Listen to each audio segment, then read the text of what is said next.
lacre, like, lucro. Isto é, você transgride todas as regras de maneira deliberada, porque essa transgressão produz o efeito da lacração. Quando você lacra nas redes sociais, você aumenta exponencialmente o número de likes e de visualizações, a economia da atenção. Ao fazê-lo, você propicia o lucro. O lucro de um Pablo Marçal, inicialmente, ou de um Andrew Tate, é a monetização da rede social, pela visualização e pela conversão da atenção em venda de infoprodutos. Agora, o que o Javier Milei fez, porque, olha, aqui no Brasil, Márcio, eu ter sido, é difícil dizer o primeiro, um dos primeiros a alertar há 3 anos atrás das estratégias do Javier Milei. Você está na Argentina, você conhecerá muito melhor do que nós. O Javier Milei principiou a sua carreira como Paulo Marçal, isto é, ele ia nos programas de televisão, ele xingava as pessoas, ele tratava as mulheres de uma forma absolutamente misógina. Eu lembro de um programa, uma espécie de programa dominical, à la Ana Maria Braga no Brasil, um programa matinal, à la Ana Maria Braga, em que ele foi tão agressivo com uma moça que estava na mesa da conversa que ela começou a chorar e ele foi expulso do programa, em virtude disso. Mas em todas essas ocasiões, o Javier Milei ia crescendo, até se tornar deputado e então presidente. O fenômeno, vou repetir, é o desaparecimento da opinião pública como nós a vimos nas nossas gerações, é a tentativa de colonizar a política pela economia da atenção, e se isto acontecer, vamos desistir de ter países autônomos. Porque o que dominará a política será sempre as grandes plataformas, e o Elon Musk é um pouco o mestre por trás dessa possibilidade. Me permita completar, Márcia. Me permita dizer uma coisa que é forte, mas para que nós pensemos juntos. O sistema político não tem condições de frear uma figura como Javier Milei. O sistema político brasileiro não tem condições de frear uma figura como Pablo Marçal. Por quê? Porque eles não são figuras do sistema político. Eles são parasitas que ingressam no sistema político com a finalidade de aumentar a sua visualização, eventualmente chegar ao poder, mas eles ingressam com a finalidade clara de desrespeitar todas as regras como a única forma de seguir uma lacração eterna. Qual é o problema aqui que eu vejo? Eu proponho para a nossa reflexão. É que hoje, em São Paulo, que é o caso específico, o Tribunal Regional Eleitoral tem uma tarefa histórica ainda mais importante do que a tarefa histórica do Tribunal Superior Eleitoral em 2022. Porque se a candidatura do Pablo Marçal não for impugnada, se ele não for tornado inelegível, não porque não seja do nosso campo, mas porque tudo que ele realiza no mundo da política, ele traz da economia digital. No mercado digital, as estratégias que ele usa são usadas no mundo todo e nós temos que bater palmas. No mercado digital, ele é um Midas. Tudo que ele toca vira ouro, de fato. Quando ele transfere essas estratégias para o mundo da política, ele se transforma num Midas às avessas. Tudo que ele toca vira crime. Mas eu não estou dizendo crime como uma figura de linguagem, eu estou dizendo crime tipificado no Código Penal e no Código Eleitoral. Se o Pablo Marçal não for tornado inelegível, acreditem no que eu direi agora. Em 2026, nós assistiremos ao mais perverso milagre que se possa imaginar. A multiplicação de Pablos Marçais, candidatos a deputado estadual, deputado federal, Senado, governo do Estado e presidência. Este país se tornará inviável. Será o verdadeiro golpe que a extrema-direita deseja dar na nossa democracia. Me deixa tipificar qual é o crime que ele está cometendo. Acho que isso é bem importante para a nossa audiência. Eu espero que chegue ao Tribunal Regional Eleitoral de São Paulo. Veja, o Pablo Marçal trouxe para o Brasil um sistema que foi criado por um americano chamado Andrew Tate, que foi um importantíssimo kickboxer profissional, assim, nível de campeão do mundo. Quando ele se aposentou das lutas, ele continuou lutando, agora nas redes sociais.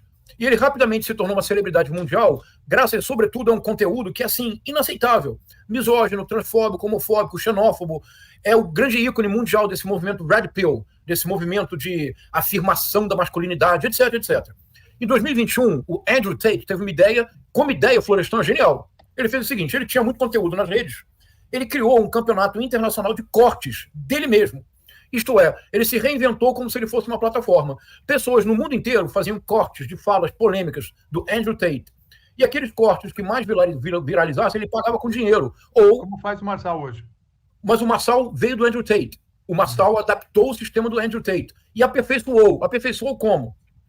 O Marçal, depois de uma experiência de algumas pessoas que fizeram cortes nos quais ele humilhava os seus alunos, ele era excessivamente agressivo com as pessoas. Esses cortes ditos negativos, que tecnicamente quer dizer polêmicos e controversos. Esses cortes viralizaram de uma forma como o Pablo Marçal nunca tinha visto. O que ele decidiu? Ele só paga por cortes negativos, o que o Andrew Tate não havia feito. Ele tem um modelo de corte, nessa época, em que ele tem um vídeo em que ele é muito agressivo. Em pouco tempo ele obteve 40 milhões de visualizações e, acredite, Tereza, 40 mil comentários no corte. Como é que a gente sabe disso? Como é que a gente pode dizer que de fato ele faz? Porque em março, numa entrevista no programa Pânico da Rádio Jovem Pan, que está disponível na internet, ele diz: eu tenho hoje 4.000 pessoas que vivem de produzir cortes o dia inteiro do meu conteúdo. Ele disse: eu tenho 10.000 horas de conteúdo. E ele completou: eu pago até um dinheiro relevante. Agora, semana passada, uma influencer que estava oferecendo um curso, Florestan, olha o curso que ela estava tentando oferecer: como fazer cortes de Pablo Marçal e viralizar. Ela explicava por que esse curso era importante que você pagasse para fazer o curso com ela. Ela dizia: cortes do Pablo Marçal rendem muito dinheiro, podem render centenas de milhares de reais por mês. Como? Ela disse: plataformas como YouTube e TikToker pagam pelas visualizações. E ela completou: e o Pablo Marçal paga em dinheiro.